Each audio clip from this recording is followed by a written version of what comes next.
Woohoo! So let's do this.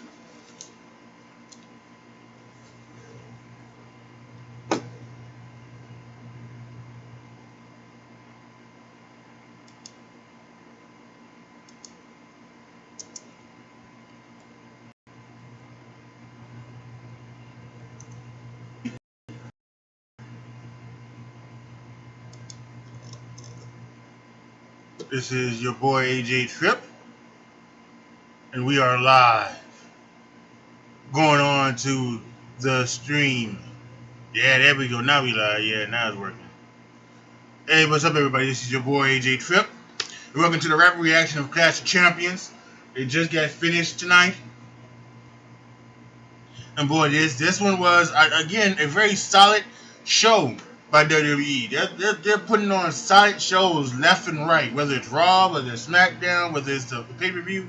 They have just been on their game as of late, and maybe it has something to do with Heyman and Bischoff coming in. It's got something to do with AEW. Who knows? But whatever it is, it's been one hell of a trip because they have been putting on some fantastic shows. And tonight was the same. So let's go ahead and let's start the show. We'll get into some of the last two big things, at the end. But as we always do, we go in order.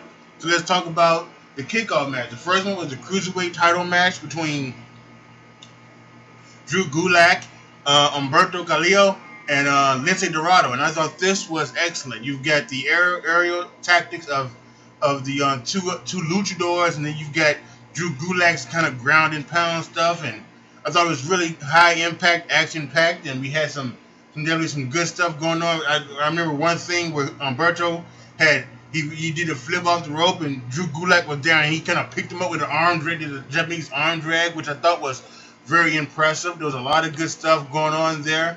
Fantastic match. I gave it 4 stars. I thought this was a great way. This probably should have been the way they did the next match. This probably should have went on, later to get the crowd hyped into the pay per view. Because the next match was AJ versus Cedric for the United States Championship. Now, I did not race this, to be honest with you, because I was also watching my Bears. my Bears were on, so I had to go ahead and I had to watch what was going down. They were coming down to the wire and everything like that, and we had, so I wasn't able to keep my eyes on it and watch some stuff. Apparently, it was almost one-sided. AJ really just took it to Cedric, so it is what it is. But but we'll see how this goes, because it can't be over. You can't have it end like this with Cedric just getting his Cedric just getting his brains beat in from what I read on Twitter. Like it was almost nothing, like he got very little offense in. Then afterwards he got beat down by the OC as well. So, Cedric needs to get his stuff back. So now we get to the main pay-per-view. We start off with the Raw Tag Team Championship. We start off with Braun and Seth going against Rude and Ziggler. And I thought this was, it was formulaic, and it had some really good stuff in there. All 4 good in the ring. It ended with like a misunderstanding between, kind of a misunderstanding. I think Braun ran Ziggler, I believe. He ran Ziggler into Seth, knocking Seth into the turnbuckle, giving Robert Roode the opportunity to hit the glorious DDT and get the victory. So, Robert Roode he got the victory, and Ziggler and Roode are now the tag team champions of Monday Night Raw. So we'll have to see what that goes on. And obviously Braun was upset and he left without saying anything, and so did Seth. So we kind of figured that this was going to happen. I actually thought that they would lose it back to the OC on Monday, and it would be like something like that. Then we would going into Clash of Champions with some tension, some actual tension. But they defended the title, so it was what it was. As a match, I gave it 3 3/4 stars. I thought it was really, really good. Next was the SmackDown Women's match between Bayley and Charlotte, and this one was kind of interesting. It was just Charlotte kind of taking it to Bayley. Bayley really didn't get off the block. Didn't really get out the block. And Bayley, and what happened was Bayley, she unhooked the bottom of the turnbuckle, threw Charlotte into it, and pinned her and got the victory. And she got her championship, and she ran out of the building. So yeah, it was very quick, and it just didn't. It wasn't really big time. So I'm not sure what that was. I expected Bayley to win, but I didn't, especially when she turned heel. I didn't expect it to be that short and that bad. So, especially when the fact that it did go long. The pay per view went three and a half hours almost. So, but yes, we had Bayley win. I gave it 1 star. I thought it was the worst match of the night. It was more of an angle than it was a match, really. But it is what it is. Next was the SmackDown Tag Team Champions between the New Day and the Revival. And of course, these two are great, great wrestlers, and everything they do is just amazing. I think one of the spots of the night was when, they were trying to do the, came toward the end when Big E goes for that spear, but he missed it, and then Wilder went and he tried to do a dive through the rope, and Big E caught him, and then they kind of turned it around, and Dawson and Dash pushed Big E into the ring post. He blocked it. He turned around into a shatter machine, and then they went 2-on-1 on Xavier Woods. They worked over the knee. They put him in a reverse figure four, and it made him tap out, and then the Revival, the new SmackDown Tag Team Champions. So. Really, really good stuff. 3.5 stars for you guys. You guys put on one hell of a show, and I'm glad we get the SmackDown titles on the Revival. That's going to be very interesting. That's going to be very interesting because we have a draft coming up very, very soon, and I'm wondering what are they going to do now? How are they going to do? How are they going to set up Hell in a Cell with the draft? So we'll have to wait and see how that goes. Be really real. Next was the women tag match between Fire and Desire, Mandy Rose and Sonya Deville, against Alexa Bliss and Nikki Cross, the champions. And this one was formulaic too. They kind of worked over Alexa Bliss, did the heels, hot tagged Nikki Cross. Nikki Cross did all of her stuff, get all of her stuff in, ran wild, and it finished with Nikki Cross's neck breaker on to Mandy Rose, which I thought was the right way to go since Mandy called Nikki ugly, and so we've got that going for it. So there was some revenge. Mandy got her comeuppance, and Alexa Bliss and Nikki Cross are women's tag team champions. Now, here's the thing, right? Because we're running out of tag teams, women's tag teams now, right? We're running out of women's tag teams. So we had, they beat the Iconics, and Iconics have been on television for a while. Maybe because I think Peyton Royce has been on her, maybe on her honeymoon with Shawn Spears from AEW, the former Ty Dillinger. We haven't seen. Excuse me. We haven't seen the Kabuki Warriors on television ever since Paige had to get another neck surgery. So who knows about them?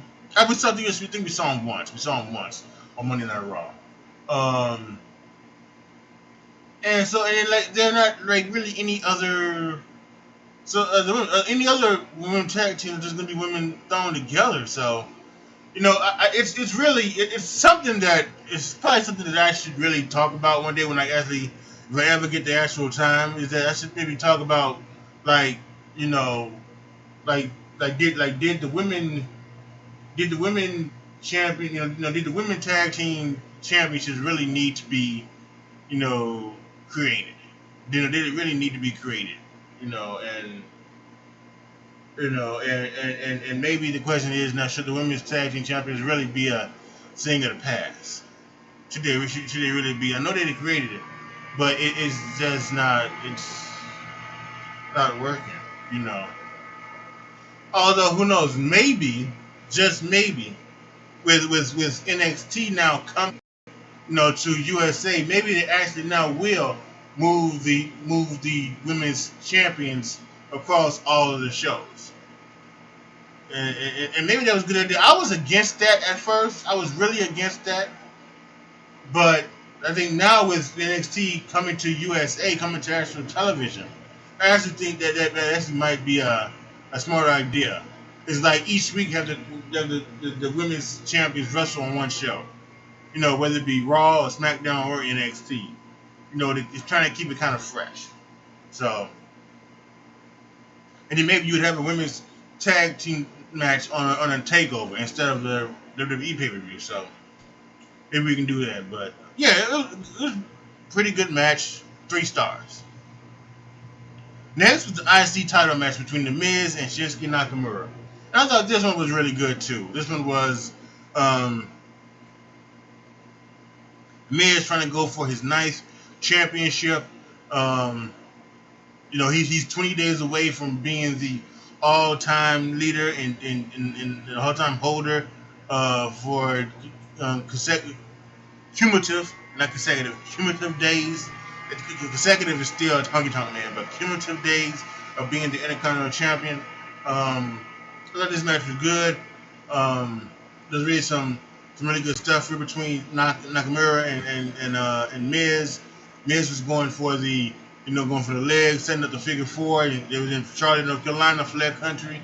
So I thought that was some good stuff. Heel work by Sami Zayn, and Miz got shattered, and Shinsuke Nakamura beat the Miz. So I had it at 3.25 star. I really thought it was, like I said, that was really really good, and I thought those guys did a really good job of trying to tell the story of maybe Miz trying to keep up with Shinsuke.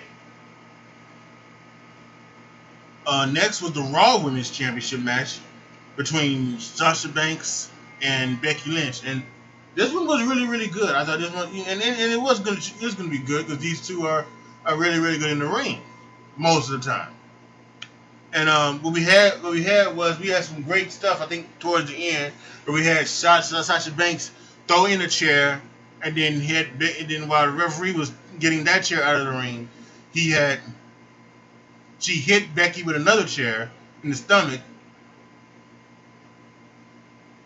She went back out, got the first chair, and then she had it like she took the chair away, and then Becky got the chair, and Becky hit an official. Then after that, they started to brawl all over the place. They brawled up the ramp. They brawled to the backstage area. Brawled back down the ramp. Brawled in the ring. We ended up with Becky Lynch putting the disarmor through a chair on Sasha Banks. They broke it up. They called, since Becky hit the referee with a chair, as a disqualification. Sasha Banks win, but still your champion, Becky Lynch. And what this does look like is that they may be heading towards putting Becky and Sasha inside Hell in a Cell, which I think would be pretty awesome. Another women's Hell in a Cell match that could be really really good. So that was pretty nice. I had it at 4 stars. I thought it was really really. I thought it was really really good. It was tied for the match of the night. 3-way tie for the match of the night. To be kind of the kickoff show and the main show. So I thought that was really good. Next was the WWE Championship match between Kofi Kingston and Randy Orton, and there was a difference here. There was a big difference between the match they had at SummerSlam and the match they had tonight. The match they had at SummerSlam was slow and methodical, but there was spice to it. And it made sense. it made sense because that's what they were. That's what that they were having a wrestling match. That's what it was. It was supposed to be a wrestling match. It was supposed to be that Kofi was trying to show Randy that he could out wrestle him, that he was the better wrestler than him. You know, and you kind of slow him down. Now, the stuff that they've been doing up with talking about his family and doing the things with this should have been a wrestling fight, as I put it on Twitter. This should have been a wrestling fight. But this is almost ended up like being like what the Dean Ambrose, you remember the Dean Ambrose Seth Rollins thing where they went through all of that stuff. Then they went out and then they had a wrestling match, and the crowd was chanting boring and everything like that. And the crowd didn't chant boring on this one, but I think they were kind of bored because this match it was almost like they were intentionally trying to get a boring chant, almost. That's what this almost felt like. Because it's one thing to be slow and methodical, because that can work. That can work when there's spikes to it. But especially after what had happened, in this next build up, this should have been a little bit more fire. This should have been really a lot more fiery. Okay, if you still want to be slow and methodical, this should have been sad. Everything should have been fire to it. Everything should have had passion in it. And it just seems like the music, and that's that they did really had passion in it. It was just like they were just like going through the motions almost. Both of them, both Kofi and Randy, and it just didn't make for a very good match in my opinion. I gave it two and a quarter star. Kofi won; he hit the Trouble in Paradise, but it was it was kind of disappointed with this. I really was. I kind of disappointed with these two. So yeah, and also the crowd was really turning. The crowd was really turning on. Crowd had really turned on Kofi, and you have been seeing things. You've been seeing things for the last couple months. You've been seeing things for the last couple months about from on Twitter, you saw it on Twitter, things like that, and things like that. That a lot of people were getting tired of the Kofi title run, and for me, well, I can say that. I'll be honest. I think I was kind of hoping Randy would get it. I was kind of hoping Randy would get it, and then they would maybe go and then maybe have a title switch on the first night of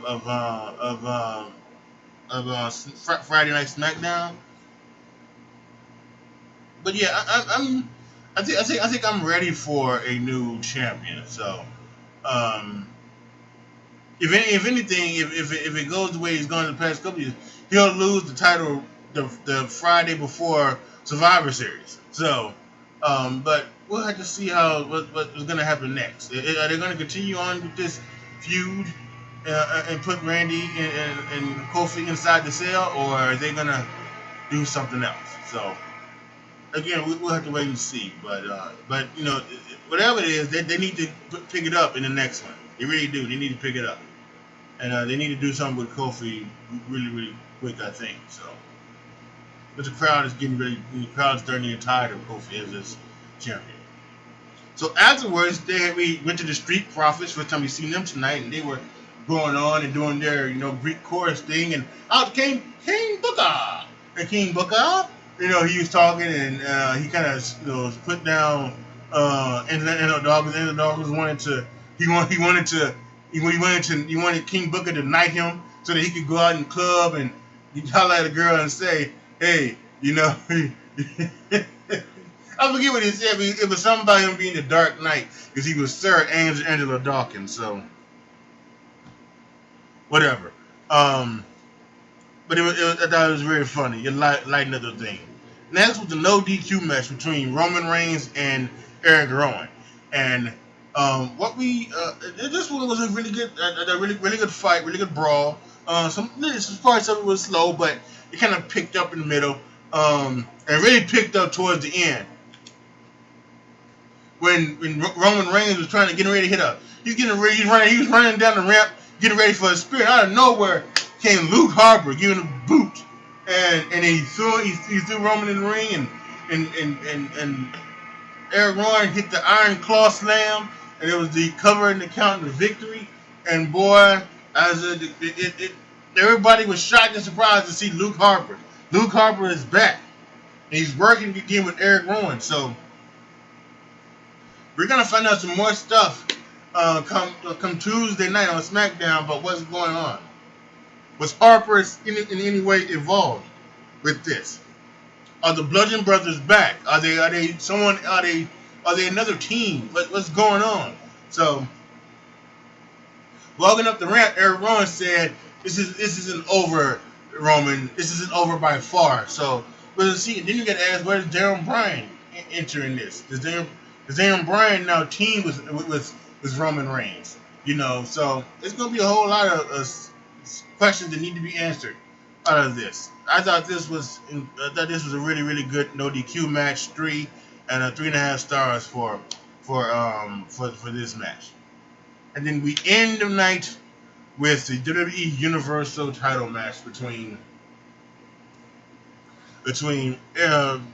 Seth Rollins and Braun Strowman, and this one was really really good. It really started off really well.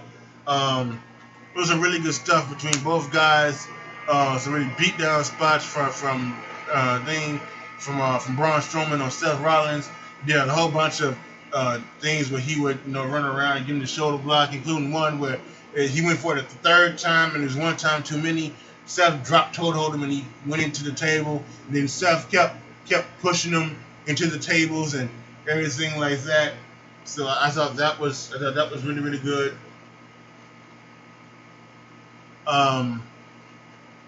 Then we ended with, there was 3 stomps.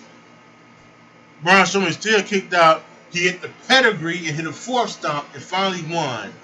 And so we had a winner, the Universal Champion, be Seth Rollins. And Seth Rollins walked out the ring, went up, he shook his head like this, the respect, giving him the respect. He walked up the ramp. They did the replays. He walked up the ramp. The thing came down in the corner, and then he pulled the thing up, and then you heard the lights shut down. You heard the noise. And you saw the Fiend. And the Fiend had Seth Rollins, and he gave him the Sister Abigail, and then lights went back down. The lights came back up, and then he had him, and he was holding his head, and he was doing all this, and he put on the mandible claw, and he locked it on Seth Rollins, and then he put him out, and then lights went back down again, and then you heard the laugh, that laugh that Bray has, and then it faded to black. So some real interesting stuff there. So it's going to be very interesting to see what happens with that. So it's gonna be Bray and Seth at Hell in a Cell, and the question is, are they gonna put the title on Bray so quickly? Are they gonna put the title on him so quickly? I know he's hot, and they could just put it on a hot thing, but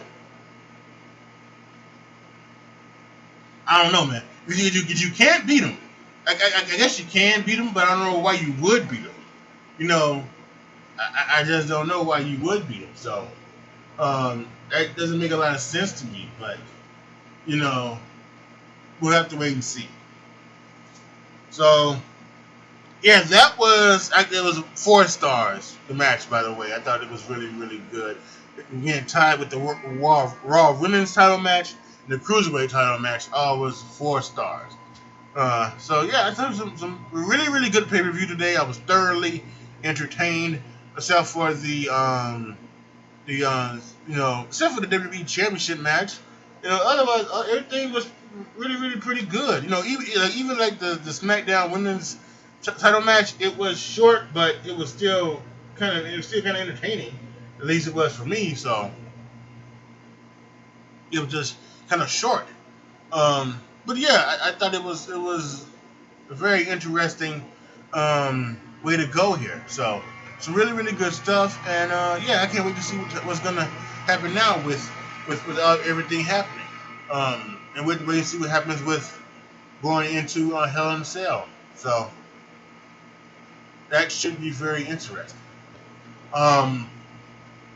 So really quick before I end it, couple things. Many of you may know, some of you don't. Let me remind you that I am now working. I am now working, so, and basically because of my travel, because it takes me 2.5 hours to travel to work and 2.5 hours to travel back home. So, and so I'm not gonna. It doesn't seem like I'm gonna have any time at all to do videos whatsoever. Because then we got the weekend, right? But the weekend is football, so it's almost like I've got nothing. I'm gonna have no time to do nothing anymore, and it's awful. It really is. It makes me sick that I won't be able to do some of the things that I want to do here. But it's better. This is a lot better than trying to make my way down to Charlotte, and to be with my family, and live down there. This is a lot better. So, what I plan on doing is just, trying to ride out this 30-day probation, and then hopefully, when that happens, I can start looking for another job that's a lot closer, and then maybe it give me that extra time to maybe do other things. So, as for like my videos, I don't know necessarily when or if I'll be able to do uh, uh, a lot of other videos. I said that I'm going to do a live rapid reaction to Big Brother, the finale. I'm going to do that, so make sure you're here for that. If you like Big Brother, and I definitely I want to do other. I still want to try to do other videos, and maybe I still could, maybe I still can. I can still maybe do a video here and there, depending on my time constraints. So we'll just have to wait and see. We really will. But yeah. So, but I'm still going to continue to do live stream web reactions to WWE pay reviews, and so that's how it's going to be for now. Um, so yeah, we'll just have to wait and see how things goes. And here's another thing that I've decided too. One thing I've decided is too, as well, is that next year I'm going to do predictions for all of the NXT and WWE pay per views. I'm going to do predictions for all of those, and then I'm going to keep record. I'm going to keep record, and then at the end of the year, I'm going to see what my record is. You know me, I like to keep record. Like I like to keep record with. They try not to last. I'm going to keep record with my reaction now, and we'll see, how good I do. We'll see how good, it is. So yeah, we'll have to definitely check that out. So yeah, that's going to be it, guys. Um, For those of you guys watching later, post your comments down below. Tell me what you guys think. Tell me what you thought was the best match. Let me know what you guys thought about the whole entire pay-per-view. Let me know what you guys think, and what you guys think is going to happen in the future with The Fiend and Seth Rollins, and of course what's going on with Roman Reigns and Baron Corbin and Luke Harper and everything. So let me know all about that down in the comment section. Like the video, share the video, subscribe to the channel. And as always, thank you guys so much for watching. This is your boy, AJ Tripp, signing off. As always, be good to each other, y'all. Be careful out there. And I am out.